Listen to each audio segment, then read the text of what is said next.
ધની જોવન શાસક। એક દાડો એક ધની જોવન શાસક ઈસુને મેળ આવીને એને થકી પૂછ્યું, તાજો ગુરુ આનંદ જીવન લેવાને હરું મને હું કરવું જોઈએ? ઈસુ એને થકી કીધું, તો મને उत्तम है किम के है, खाली 21 उत्तम है અને इते परमेश्वर है। पुणे अगर तो अनंत जीवन लेवा मांगे है ते परमेश्वर की व्यवस्था नो पालन कर, મને કઈની હુકમ ને પાળવાની જરૂર છે। અને પૂછ્યું, ઈસુ જવાબ આલ્યો, મોત નહીં કરવી, છેનાળી નહીં કરવી, ચોરી નહીં કરવી, જૂઠ નહીં બોલવું, આપણે આઈબાને આદર કરવો અને આપણે પડોશી થકી આપણે વાણિયા પ્રેમ રાખવો। પુણે અને જોવન આદમી કીધું, હું નાના થકીશ અને હે તે હુકમને પાલન કરતો આવ્યો હું, મને હંમેશા હરું જીવતો રહેવાને હરું આવું હુદું હું કરવાની જરૂર છે। ઈસુએ એની ઉપર આંખે કરી અને એને થકી પ્રેમ કર્યો। ઈસુએ જવાબ આલ્યો, અગર તો સિદ્ધ થવા માંગે હે તે જાયને આપણો હેતુ ધન ગરીબને વાટે દે અને હરગમાં ધન મળે તર આવીને મારે વહે થાય જા।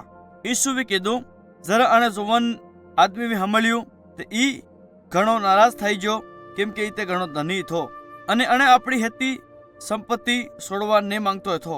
ઇતે ફેર ઈસુને મેળ થકી જાતો રહ્યો। ત્યારે ઈસુએ આપણા સેલા થકી કીધું, પરમેશ્વરનો રાજ માં ધની માનકનો પ્રવેશ થાવો ઘણો કાઠું હે। હાસો એક ધની આદમીએ પરમેશ્વરના રાજમાં પ્રવેશ કરવાની તુલના કણાક ઓટને હોઈને નાકામાં થકી થાયને નકળ જવો સરળ હે। ઈસુએ કીધું, જરા સેલાવે સાંભળ્યું ઈતે સકી થઈ જા। અણવે કીધું, અગર યુ એવું હે તે પરમેશ્વર કેને વસાડે? ઈસુએ સેલા પર આંખી કરી અને કીધું, મનખાને હારું ખુદને ઉદ્ધાર કરવો મુશ્કેલ હે, પણ પરમેશ્વરને હારું કઈ બી કરવો મુશ્કેલ ન હે। પત્રસે ઈસુ થકી કીધું, અમો સેલા આપણો હેત તું કઈ છોડે ને તારે વહે થઈ જા હે, આમને હું મળે હે? ઈસુએ જવાબ આલ્યો, હર એક જણે મારે ખાतिर ઘેરા બાઈ બેન આઈ સોરા અને ધનને છોડી હે, ઈતે એને થકી હો ગુના વધુ પ્રાપ્ત કરે હે અને અનંત જીવનને હોદો લે લે હે। પણ જી પેલ હે ઈ વહે થાય અને જી વહે હે અગાડી થાહે।